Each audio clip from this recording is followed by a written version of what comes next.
Hey there, welcome to the Moms Like Us Do Things Like This live show. And this is our very first show, and I'm super excited. Now, I'm Mona Corwin, and I am an author, speaker, and you know what? I'm a mentor to moms. Moms probably just like you. Moms that don't want to screw up their kids and they want their marriages to last. Moms that just need a little encouragement. You know, in this day and age, there's a lot of negative stuff going on about being a mom. You know, that it's a heavy life, it's a drag life, you got to have a bottle of wine to get to bedtime night life. And you know what? That just isn't true. Sometimes a mom is tired and she does need help, but you know, motherhood is way too sweet of a season to be having it all full of overwhelm and stress all the time. And that's what the Moms Like Us Do Things Like This broadcast is going to help you with. We're going to give you strategies and tools and systems and skills and all kinds of stuff from experts and moms like me. And Mona, the mom mentor, is going to be here to coach you along the way. I hope you'll enjoy the show. We will be on every Wednesday at 12 o'clock, and we will have special guests. Now, our guest today is very special to me, and I'm excited to have you meet her. But before I do, I need to ask you a question. In this day and age of turmoil and negative, talk about negative everything in our political realm, do you wonder how you are going to be able to teach patriotism to your kids? Well, I've got someone that's going to help us with that in just a second. Welcome to the Moms Like Us Do Things Like This show.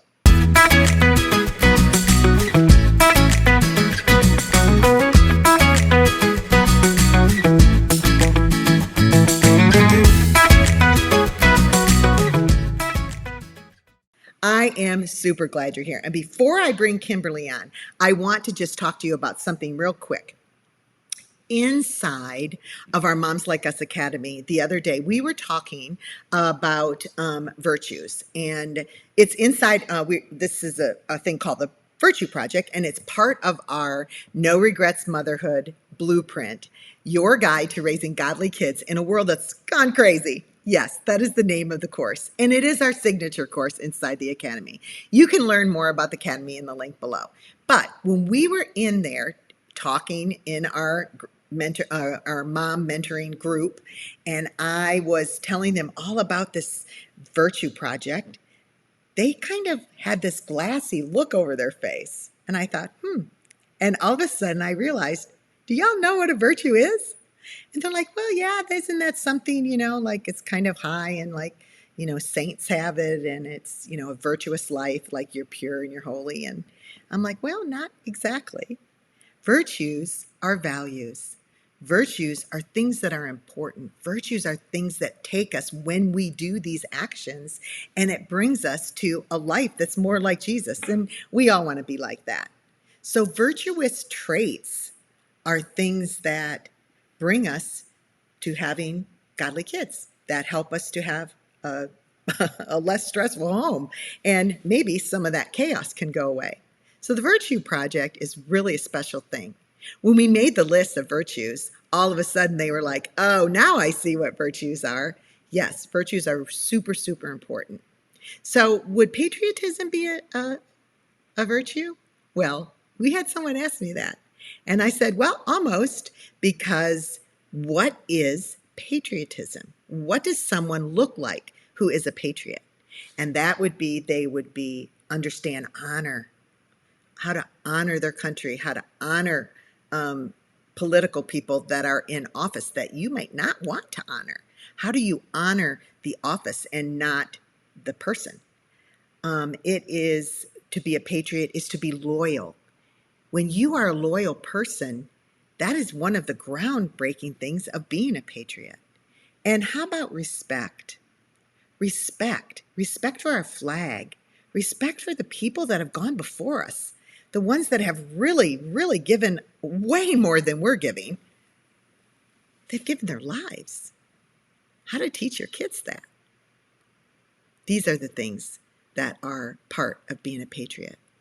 And I hope that in today's talk, and then with our guest, that you will learn these things and plus more things that she's going to tell us. Because my friend, Kimberly Fletcher is one of the greatest patriots I know, and she is amazing. Kimberly is a mother of 8, which, of course, moms like us do things like this. Always put that first. And she's been married to her husband for 16 years, and he's a retired military Air Force, I believe. And I have to tell you, Kimberly has a heart for the world and the country and our country especially that I've never seen. She is a wealth of wisdom of history and women in history at that. She's written a book called Women, America's Last Great Hope. And I believe that that is truly true because, as Kimberly will tell you, she believes that all of this starts in the home, which is what we are all about.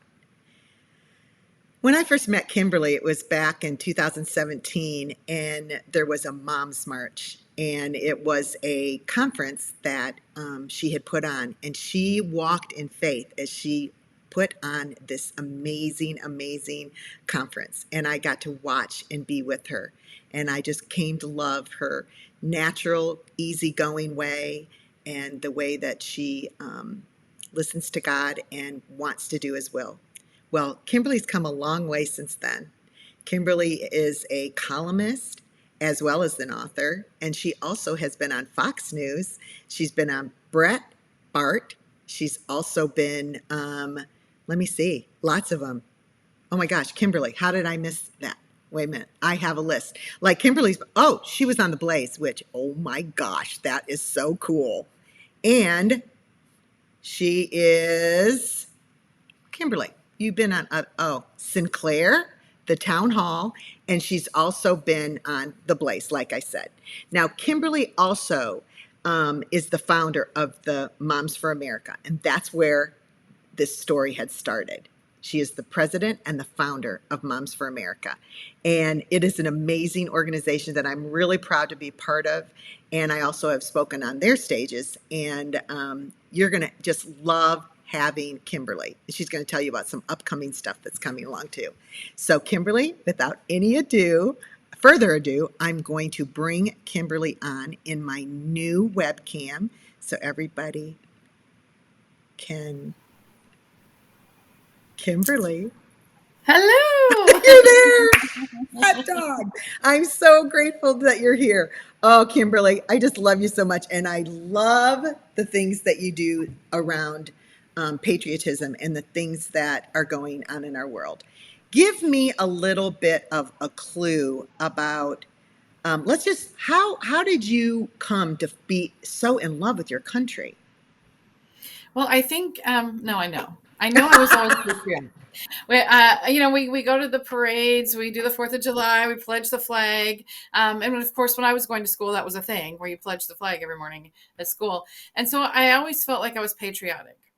But it was literally 9/11 that I went from being Mm, patriotic to being a patriot. mm, My husband was stationed at the Pentagon on 9/11, and it was literally a series of God given miracles that he came home safe that day. He had a scheduled meeting in the very place where the plane hit. And the day before, I took my daughter to the doctors because she was having problems with her asthma. They prescribed some medication. When I went to get the prescription filled, her ID card expired, which is attached to the insurance, and the prescriptions were $225. And I said, I'll be back tomorrow.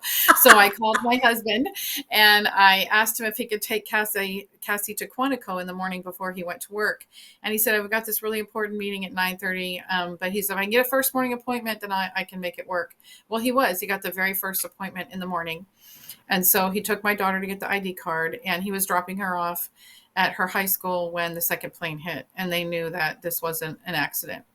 So he came home. He called the shop, as he calls it, called the Pentagon, and talked to them for a few minutes, said he was on his way.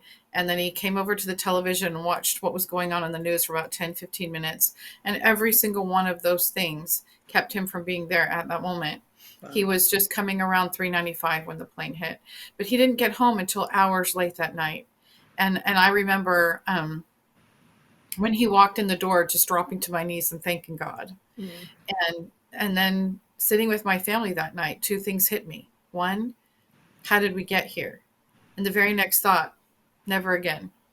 And I committed to myself that I would do everything in my power to make sure that my children, my grandchildren, remained free, had the same blessings of freedom that I had. And I've been on the path ever since then. Yeah. Wow. And every time I hear this story, I want to cry, and I'm trying to keep it together, because I cannot. I mean, there were a lot of people that didn't. Their spouses did not come home They did not. that day, and yeah. So, what have you been doing to make that happen, Miss Kimberly? Well, my husband went through, survivor's remorse when you have something like that happen, and for several days, he was just hanging on. Why didn't I die? And Yeah. one day I just looked at him and I said, instead of constantly asking God, why didn't you die? Why don't you ask him why you lived? There must be a reason. And at the same time, it's like the words came back to me. What are you living for? What is important to you? And so, right around the same time, two things happened. I was invited to a town hall meeting, and my son developed a physical condition which kept him from going to school. So I went into the school to talk to the school district to talk about homebound, and they said, "Well, homebound is a short term thing, and this could be a long term physical ailment.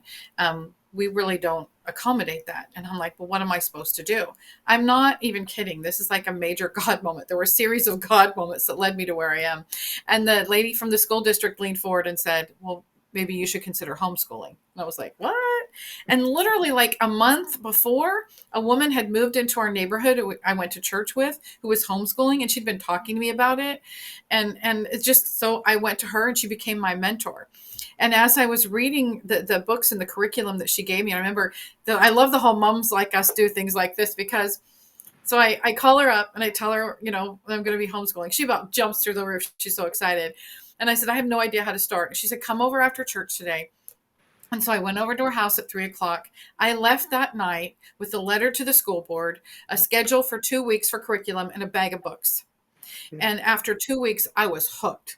I was like, "Oh my gosh, why did I not hear these stories? Why did I not hear about, these founding families and all this?" I mean, it was just like a whole new world open to me. And then the other thing that happened is I was invited to that town hall meeting, and it was all about taxes, and they were asking the presenter was asking about representation. And so he said, "Well, how many congressmen do you have?" And we were living in Virginia at the time. And I raised my hand and I said, "Well, I don't know how many congressmen we have, but I know how many senators we have." And everybody in the room laughed. And I'm like, I don't get it. So I go home and I told my husband what happened. I'm like, "What did I miss?" And he's like, "Honey, every state has two senators." And I was like, "Why don't I know this?" I was so mad. So that happened. I'm learning all these things that my son, these books that I have that my friend gave me. And I started like on a path of I became a voracious reader and researcher of everything America I could get my hands on. I read all the stories. I read the books. I went to Wall Builders. I went to National Center for Constitutional Studies. I went to Constitution classes. I started to go to town hall meetings. I mean, I just couldn't get enough. It was like a whole new world had opened to me. And I was pregnant with my eighth child at the time, and I ran for school board. So Of course you did. Of course you did. yeah, it was pretty amazing experience having this whole new world opened up to me, and that's really what lit the fire. The more I learned, the more I loved, the more I realized what we had and why it was worth fighting for. That is an amazing story. And you know what I love about this story, um, is that it was moms helping moms. Yeah. And it was through your motherhood and your love for your husband that this was birthed. And your appreciation for seeing God in moments and listening to him on the way. Um, I know, Kimberly, you've done some really pretty amazing things, and you have met some amazing people.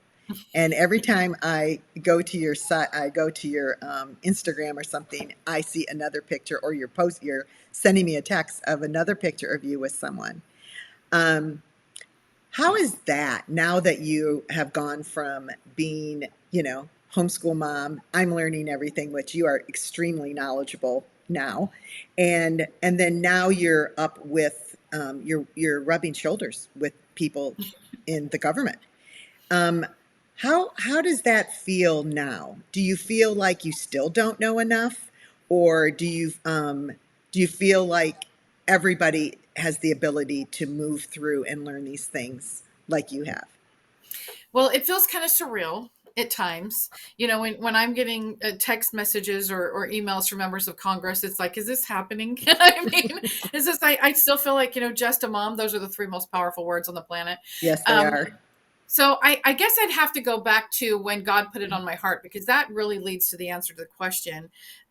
When God put this on my heart, I I didn't realize, for the 2-3 weeks that I was like arguing, that I was arguing with him and not myself.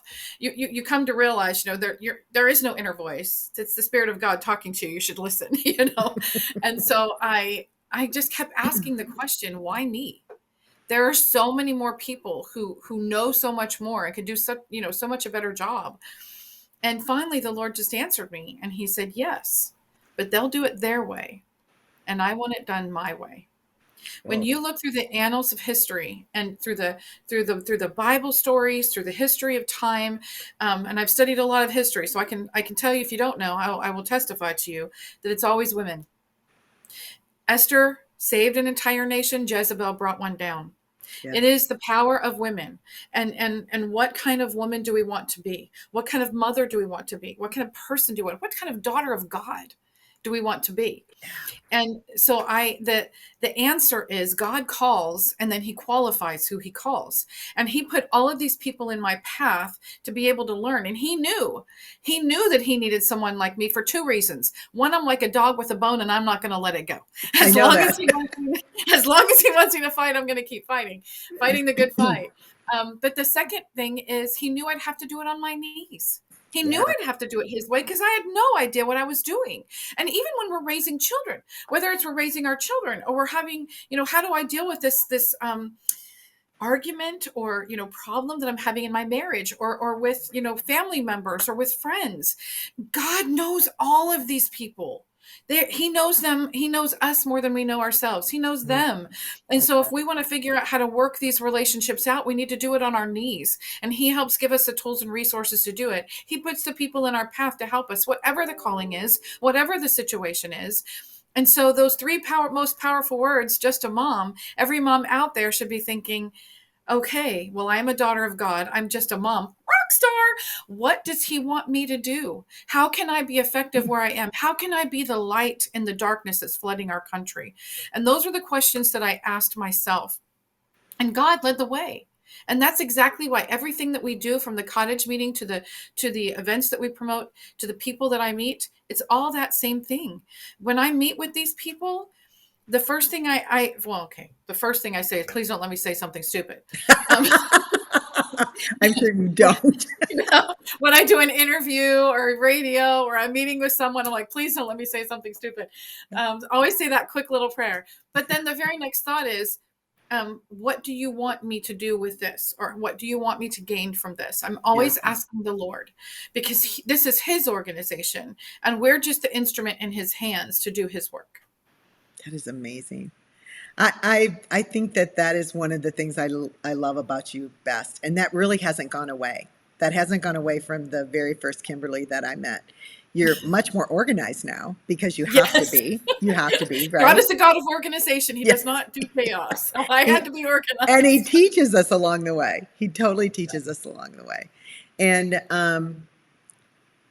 what would you tell moms about, and the advice that you would give them on how to instill this kind of thing into their kids? Because lots of moms like us are not homeschooling their kids, or well, I guess everybody did last year, but a lot of moms still have their kids in Christian school or they have them in public school.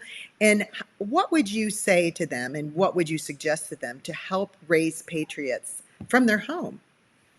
The first thing I would say is there is nothing going on outside the home that can't be healed, countered, or curtailed inside the home. And Whoa, while we whoa, whoa. Just stop. Say that again for the girls. Girls, if you don't have pencil and paper out, you might want to get one. And if there you're in is the nothing, academy, you're going to get Kimberly for a little bit longer in a little bit. But Kimberly, always come say back. that again.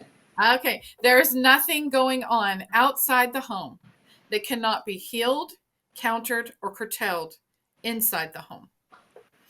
So all the Got battles that we're facing out there, they seem like monumental tasks that we're constantly facing with the critical race theory and the comprehensive sex education, the mask mandates, the vaccine mandates. If we focus on that, it's like radioactive fireflies. We're just playing whack-a-mole trying to hit everything. But if you know the core foundation of what your rights are, where they come from, and how to effectively exercise them, it brings a peace and a calm and a direction like you've never found before, because it takes the chaos and turns it into organized, effective actions that have an impact, and it's just a game changer. So that's what we do.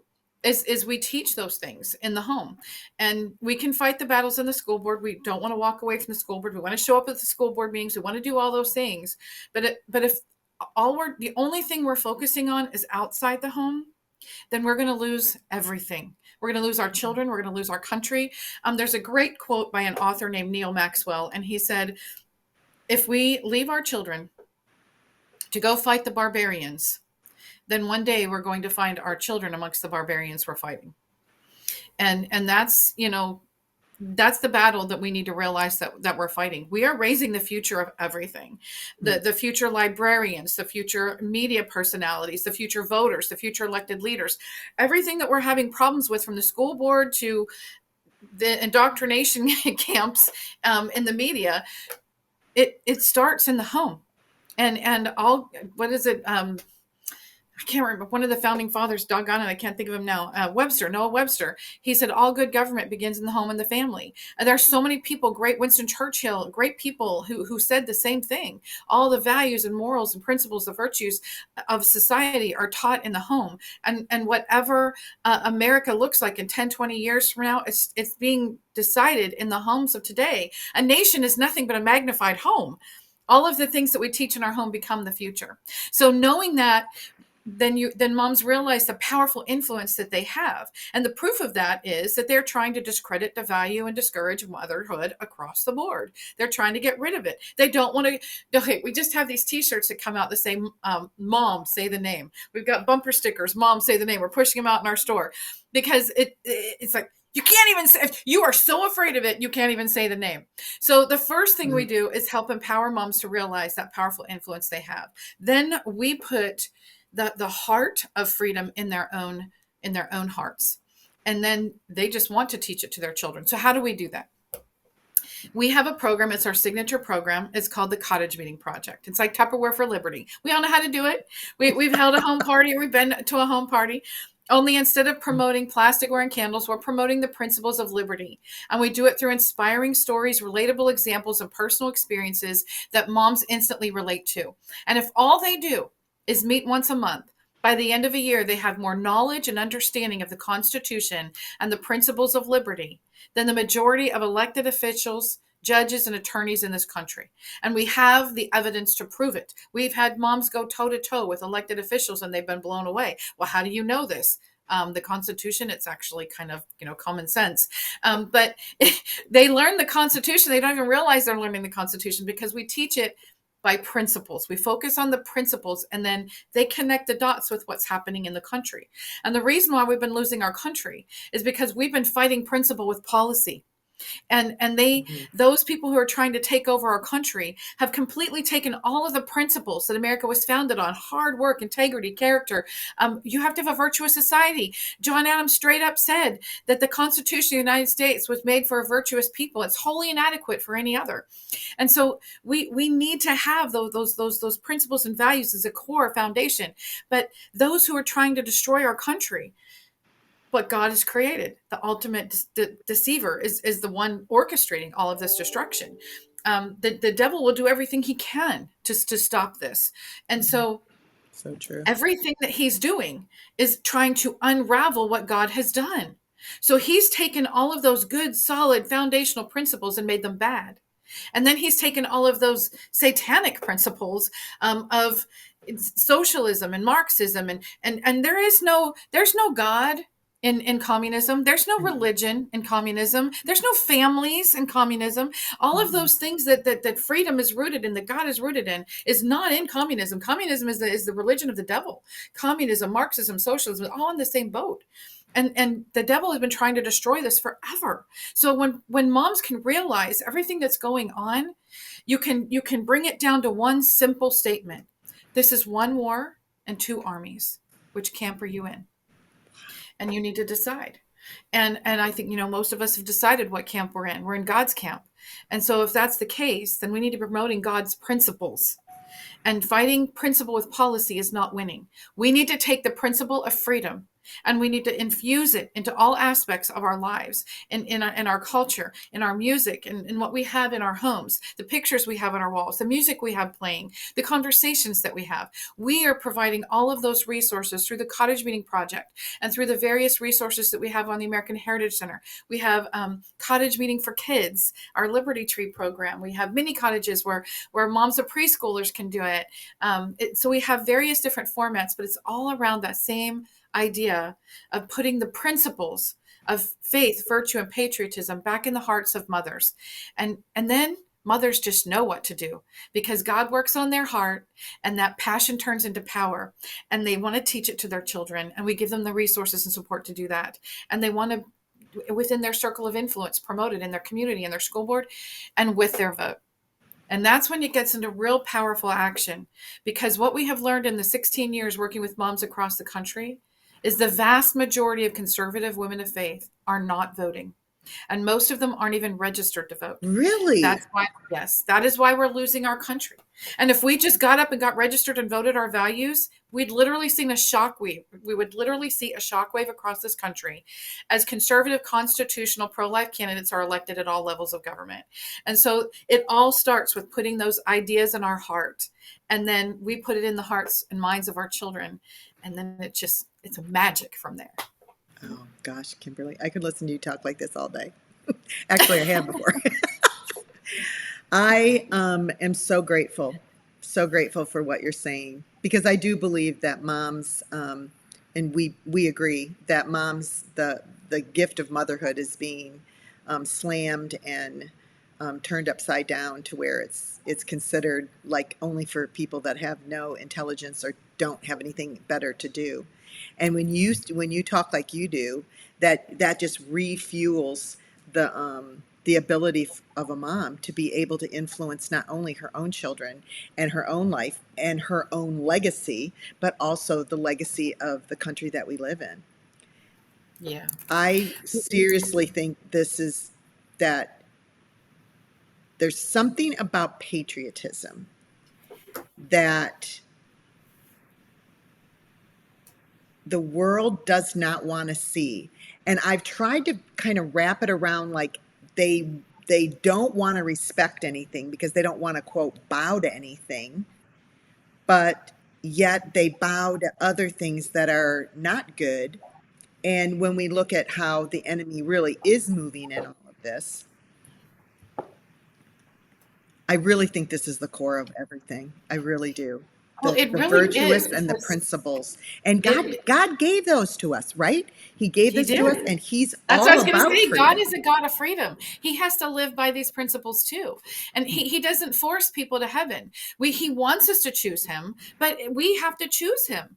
He wants us to be a free people. He wants us to be a people of virtue and integrity, but we have our own choices. Yeah. And we make our own decisions. We have to live with the consequences of those decisions. But he created America was just a venue. Freedom can thrive anywhere Yeah, with the true. right ingredients. But America, the United States of America, is the venue which he chose to launch it, and it has become a light to the entire world. Those virtues and principles that are taught through the idea of patriotism. Patriotism isn't just a geographic area. Americanism, it's not geography. Patriotism is allegiance to an idea. And this ideal of freedom and equality. And I mean, that was something that nobody had ever seen before in the annals of time. And he created it here in this beautiful little spot. And we need to hold on to it, because what happened in three, as Thomas Paine said, we hold on to the Constitution and the republic for which it stands, because what has happened in 3,000 years may not happen again. So we need to hold on to it. There's a great quote that I think the moms would really appreciate. It's by E.T. Sullivan. And it says, "We fancy that God can only manage his world with battalions, when all the while he is doing it by beautiful babies.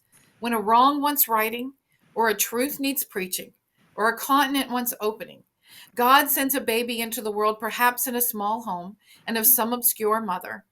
And then God puts the idea into the mother's heart, and she puts it into the baby's mind. And then God waits." And he continues, "The greatest forces in the world are not earthquakes and thunderbolts. The greatest forces in the world are babies." And we're the Wow. mothers who are holding on to those little ones. Yes, we are. I often tell the girls that, when God decided, hey, it's time, I'm going to send my son to the earth, he didn't put him in the government where he could learn to rule, right? That's He right. didn't put him in academia where he needed to learn some stuff about the world. He didn't even put him into the church, the synagogues, so that he could know all of the thing into the hands of the rabbis. He put them, he put his son in the arms of a mother, under the care and loving protection of a father, inside of a family. And that means something. And if you are a believer and you are one that would say, I'm a Christian, I believe what the Bible says, then you need to know that this applies to you. This applies to you and your babies and your husband. And making home that place. When someone said one time, it takes a village to raise a kid. It doesn't take a village. A village is nice. A village is fun. A It village takes can a certainly be mother. It involved. takes a mother to raise a village. It takes a mom and a dad inside of a Yep. family with aunties and uncles, and then we move out from there. And raising kids is really important. Do you think, I mean, like, when did it happen, Kimberly, that all of a sudden moms and dads, like, they decided that the schools could teach this stuff and that the church would teach them how to be good people, godly people, and that the society in general was Christian Judeo and had good morals and values. When did all of this fall apart? It's really been a societal shift that started with taking fathers out of the home. And when you look back at the history of our country in itself, um, it was the black families that were always united together. I mean, there were more divorces in white families than there were black families. They were very family oriented, very. They were just an example to all of us. They were hardworking. It was fascinating to go back in history and watch and see where the breakdown of the family started. And they started it in the black community when they brought in, it was in the 60s, after President Kennedy was killed, and they brought in, the big welfare state. They had a dabbling in the welfare state with, in World War II with Right. FDR, but it was really in the 60s when it just they had they took it and put it on steroids. And they wanted to give all of these things to people. The irony is, when they first started giving handouts to people in the 1940s, 30s, and 40s, they didn't want them. They wanted a job. They wanted to Wow. work. They wanted to provide for their family. They didn't want a handout. By the time the 60s came, they had been slowly infiltrating these societal ideas of changing the principles and introducing new policies. And so people, of course, nobody wants to go hungry. Especially women, we're bleeding hearts, right? We don't want anybody to go hungry. We don't want anybody to go without health care. We want them to have these things. And so they sold us a bill of goods, if you will, because the people who administer all these programs are taken care of and paid, but it's just trickle down little bits to get to the people who actually need. But that's not how they sell it. They sell it as, well, don't you care? The same thing with the schools. Well, how many times do you see a sign, save our schools, save our libraries? Who doesn't want to do that? Of course, what do we need to do? And so they're really good at messaging, and they've been doing that. So they take the father out of the home and replace the father with the government. And then it moves into the white families and to the Hispanic families, and they're just replacing dads all over the place. And so the government is now taking care. The government is now the person working with the mom to run that family. And they give them just enough to survive. And every time they get a little bit ahead, the government takes away, so they can never get over that hurdle. And I know for a fact, because I was on welfare for a while, and every time, you can't own anything. I think you're allowed to own a car. You can't own a house. You can't have any kind of life insurance or annuities. You can't have any kind of ownership of property. And so when you start to build something, when you get a better job, then they say, oh, well, you're making more money now, so we're going to take some of these benefits away. And they're supposed to be, something to help you get to that point. But they've made it so that you never get to that point. And it's a helpless, hopeless situation. And unless you go in and empower these moms with truth and help them realize you can be what you want to be, and you can overcome this, and moms coming together, especially. I've seen this with our organization as moms have gotten involved in the community. And they've motherhood crosses all barriers. So they can go into these communities, and sometimes it's just as simple as, a mom who just, I need 2 hours away from my kids, especially when you're a single mom. Can you imagine? I mean, how we do it with having the help of our husbands. Can you imagine? I have the greatest respect for single moms who are out there trying to do this. So I think we as moms can align and help, fill in those gaps and holes until we can bring that family back together. But it started with the breakdown of the family. And so if the government can come in and replace a father and become a major part of that family's livelihood and existence, then they can start taking all aspects of society. And when you have a government that can tell you, if you want to go to our government schools, then you need to have these vaccinations, or you need to have these examinations, or whatever, then they can tell you any vaccination that you have to have, which is why we are where we are now. So it's just this constant little creeping in of the government in all aspect of our lives, and taking away the idea that we are self-sufficient, that we as parents, we are the ones that have fundamental, ultimate authority over our children and our families, what their education will be, what doctor they're going to go to, what medical treatments they're going to have. That is supposed to be parents, but they keep taking it away. And what they're trying to do, what the government is trying to do now, is give more power and authority to the children than the parents have. Then we don't need parents at all. Then we don't need parents at all. We got rid of the father. Okay, for y'all that are my listeners, you're probably 45 and under. You need to know something. When Kimberly says they talked the black man to leave his family, the way that happened was that in the impoverished areas, which in the very, very poor communities, they made it where you could only get those things if you were not married. That's right. This is how it happened. And I mean, white people were in there too, like everybody was in there, but it was a lot focused inside of urban, color, ethnic families that were struggling. And so a lot of the moms didn't get married, and they were poor. So if they had a couple kids, they could get a little bit more to take care of the ones they have. And this isn't just us saying something. This is what happened. It's when reality. You tell a man that right and these men, doesn't mean that those men didn't love their girlfriends or their children, but it means that they knew that if they married her, that she would not be able to have what she needed. So he didn't. And I have a lot of friends in both the Hispanic and Black community that are involved in this situation right now, and they've come to us. There's the fathers are engaged. Here's the interesting thing: fathers who want to be a part of their children's lives, they are a part of their children's lives. They're just not married to the woman, so that she can still get her benefits, and then he can be a part of the children's lives. And so that it's a man and a woman who are sharing children in a husband and wife scenario without being married.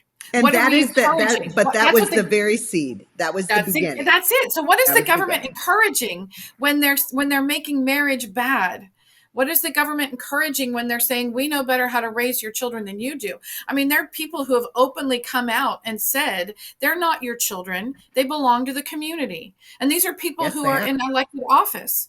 There are people who are in the media and they really believe this. They're not your children. They belong to the community, and the community needs to take care of the children because the community cares, and obviously the parents don't. I mean, it's a lot of craziness going on, and that's why learning the foundational principles are so important, because when you know, again, what your rights are, where they come from, and how to effectively exercise them, then you know that there's no such thing as a constitutional right. And my Mhm. head That's explodes great. every time I hear people say constitute my constitutional right. You don't have a constitutional right. If you have constitutional rights, then the government gave them to you, and the government can take them away. You have a God given right. You have a list of God given rights, and the Constitution protects them. So we need to start using the right language. It is a constitutionally protected right. That takes the government out of it, because we have been trained in schools that government is God. And too many people have bought into it. And parents really believe that if you walk up to the school, there's this big iron gate, and you are privileged to be able to drop your children off and enter that iron gate every morning and expected to pick them up in the afternoon. But you don't go in. You don't ask questions. For heaven's sakes, you don't sit and monitor a classroom. And one of the things we tell parents all the time is you don't even have to have children in that school That's to right. be able to go in and monitor a classroom, to go and look at the books in the library. You can do that. Of course, you go and respectfully sign the book and whatever, and they try to use the whole safety, whatever. So come with me, walk with me, and because I'm going into the classroom and I'm going to monitor it. And then they say, well, we don't want you to disturb the teachers. I'm just going to be sitting in the back, very quiet. That's not what it's about. They don't want you to know what's going on in there. And last year, one of the best things that happened with COVID was parents could see in their own living room what was going on in their children's classroom. Right. And a lot of them didn't like it. Oh my gosh, No. Kimberly. This is it.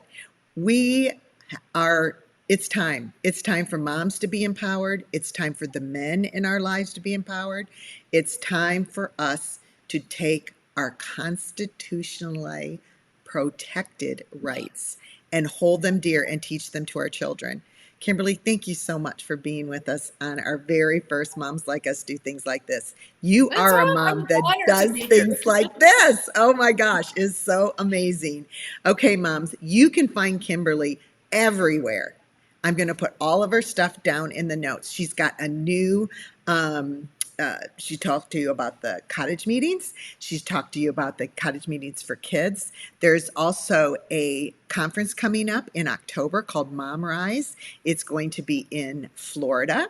And do you want to just touch on that for a second before we say Yeah, it's goodbye? going to be in Orlando. So it's a destination location. Come early, stay late with your family. 3 days of awesomeness. Lee Greenwood is going to be there, Congressman Burgess Owens, a lot of other congressmen. And just today, I'm like, we got to get Mona on the stage. So, Mona, Yeah. we're going to add you to our speaker lineup. We've got a lot of great speakers. So, we're going to be talking about a lot of things. And I promise that everyone who comes will be encouraged, inspired, and leave empowered. Yes, and I think that's what I love about Moms for America so much. It's all about like equipping, and it's positive. It's not the negative drag that we hear on the TV all the time. It's literally empowering us to not only take care of our homes and our families, but also to take care of this wonderful country that we have. Okay, thanks so much, Kimberly. I know that today, you moms that are with us have decided that you're going to find out a little bit more about um, Kimberly's stuff. And you know what? You really should. Teaching your kids these things is super, super important. You know, my kids are all grown now. I have 5 kids, and I've been married over 40 years.